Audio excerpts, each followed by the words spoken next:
Before the iPhone 15's launch, Apple gamers had much to discuss whether MFI would be adapted to the beloved USB-C connector. By now you might even ask yourself, what is Apple's MFI? Hold my drink, glad you asked. Hi, I'm Clef and you're watching gametechtalk.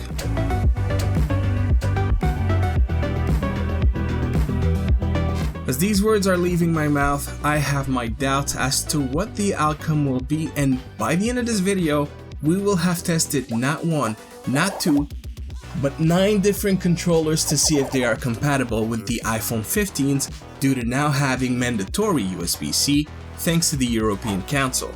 Before we dive in, here is a quick rundown of what MFI is and why making it part of this conversation is essential. MFI is, to keep things as short as possible, an Apple certification program. For third-party manufacturers to be compatible with Apple's devices, they must pass a series of tests, pay tuition fees, and a percentage per unit sold. There are probably more steps after the fact, but that information is not privy to people like you and me, nor is it disclosed on Apple's website documenting this program. So let's start with the PlayStation Dualsense controller. This test will primarily focus on using a direct connection through USB-C to test compatibility. We're off to a great start. Not only does the PS5 controller work just fine, but it also happens to be an option with many phone grips. You may already have one. The question then becomes, does Sony pay Apple MFI fees? Of course they would not. When Apple introduced its arcade service, one that is quite excellent, they also announced the support for mainstream gamepads. What better way than to acknowledge gaming giants for the world to see Apple as a viable gaming solution? For consumers, it's a win-win, but it also instills that we are now playing on the fourth and forthcoming giant in the gaming space, which at face value is undeniable. With as much reach as mobile gaming achieved in the last decade, much of which Apple is responsible for, it gives them validity. And with how profitable the gaming and gaming tech space is, I'd call that perception something worth investing in. Before moving on, watch what happens when I plug the DualSense into an Android device and go on hardwaretester.com. It recognizes the controller as a Sony proprietary device. When doing the same on an iPhone, it recognizes and accepts the controller, yet it doesn't quite see it as Android does. We'll get back to this later. Alright, so moving on, the Xbox Series controller, what have we here? It doesn't work. Well, fear not, as it doesn't work yet. As addressed a few seconds ago, Apple has more to gain from letting Microsoft controller in than trying to keep them behind a paywall, which wouldn't make much sense anyway. My guess is, in an update or two, your Xbox controller will simply work as it should, and until then, it works fine using Bluetooth. When dealing with hardware, operating systems such as Windows, Linux, and Android have what we'll call an open door policy, meaning that anyone can come in as long as they supply their own guide, namely known as drivers, which you probably had to download in the past when installing new hardware.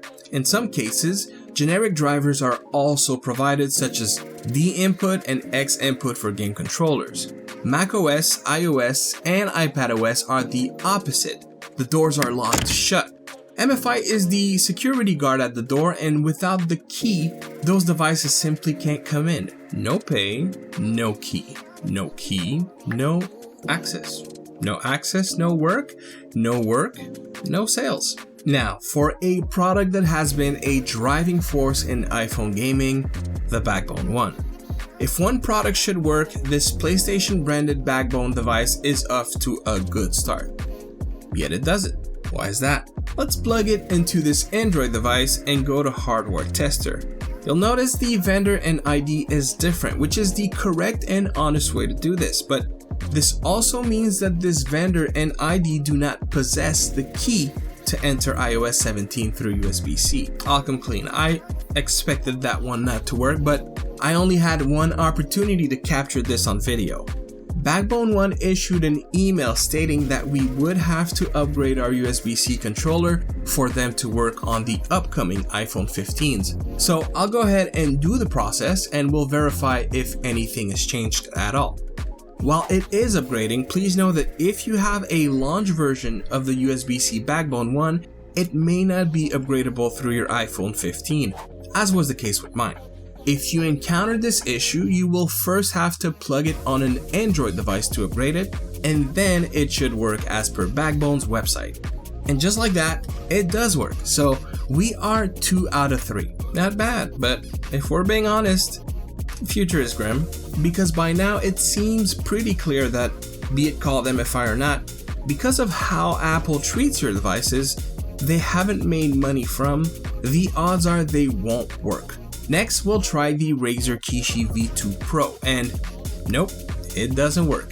Let's see if there's an update on Android. If so, we might be in luck. Nope, that's not to say it'll never function, it might, but that is not up to us. It is up to Apple and Razer and however they carry that agreement. In other words, if you already have a Kishi V2 Pro or non-Pro, that doesn't matter, with USB-C, there is a chance that you may have to buy a new controller for it to just work on your iPhone 15s. Time will tell. While we are testing Razer devices, let's give the Kishi V1 a quick try. And just the same, it doesn't work. So we are now 2 out of 5 that worked through USB-C. The odds have quickly turned. Alright, next is the Gamesir X2 Pro model, and no, it does not work. Let's see what hardwaretester.com has to show us. Yep, it recognizes the vendor and ID, everything matches. You may be familiar with the term spoofing. Spoofing is essentially when a controller, rather than reporting as what it is, imitates an existing controller, such as a Switch Pro controller, a PS4 controller, or an Xbox 360 controller. Why is that important? Well, the following controller that we'll test, the Bayard 9124 Pro, a device for which I have a review coming out, in fact, has an ability that is not uncommon with many Chinese less popular devices, which is that it can spoof as a Switch Pro controller or an Xbox 360 controller. For this test to work, we must temporarily circumvent my testing methodology. We'll do the Switch Pro controller by holding X plus home. We'll activate Bluetooth in the phone, connect the Pro controller, return to our game, and see what we have here.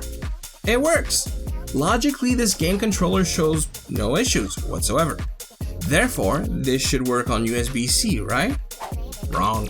When connected through USB-C, the device is not spoofed. Rather, it has an assigned vendor and ID that Apple deems to be unauthorized access. As a result, it doesn't work. Isn't that funny though? We have clearly displayed that this controller can work absolutely fine. However, this should mean that the Switch Pro controller should work. Okay, that leaves us 3 more controllers, and as far as USB-C connections, we are now 3 out of 7. Let's cut to the chase, shall we? This is the QRD, another controller for which I have a review coming out soon. This one does something, I must say, I haven't seen many devices do.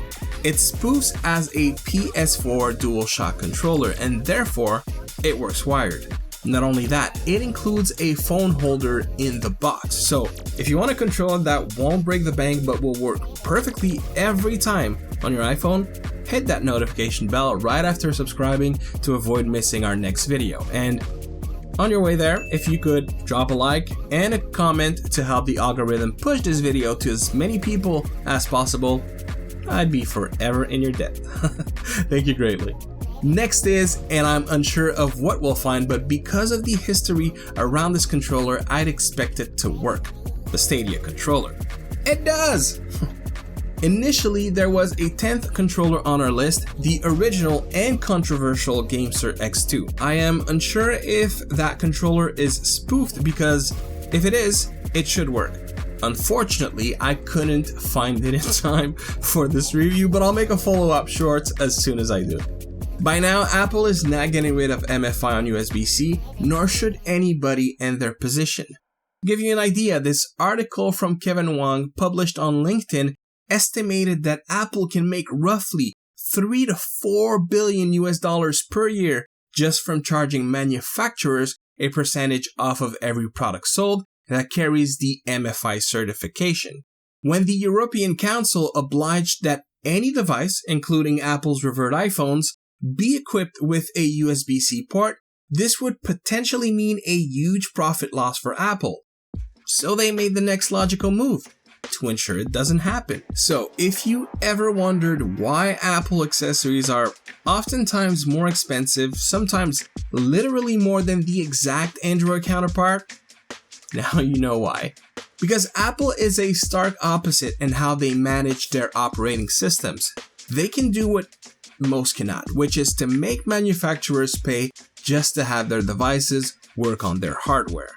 The one problem with that is, with Apple making money off of manufacturers, they themselves often redirect that cost onto consumers. Not always, but quite often. In all fairness, this is a very common practice in various fields. Apple simply leveraged its credibility and reputation to generate extra revenue. But more importantly, such credibility and reputation are usually established from excellent business practices and consumer appreciation. As we conclude this video, the last question to answer is, what does this mean for our USB-C controllers? Well, it could mean many things. Apple could, just like it did on Lightning-powered iPhones, introduce generic drivers that rendered most, not to say every, controller to work. Although this is unlikely, this could have been simply an oversight for the USB-C devices, and things would be addressed shortly, making our gaming controllers suddenly work anew. Or Apple could have built a program for manufacturers to carry over their devices, officially fall under the MFI umbrella, and pay Apple for subsequent sales, after which, much like Backbone 1, an update would make your pre-existing USB-C products work.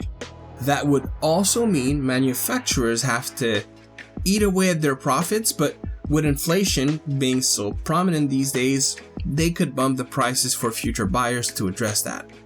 Or the worst case scenario is that manufacturers would instead simply create a separate line of product specific to iOS. If they were to do that, this could result in accessories working for iOS, after which they would also work for Android, but the other way around wouldn't.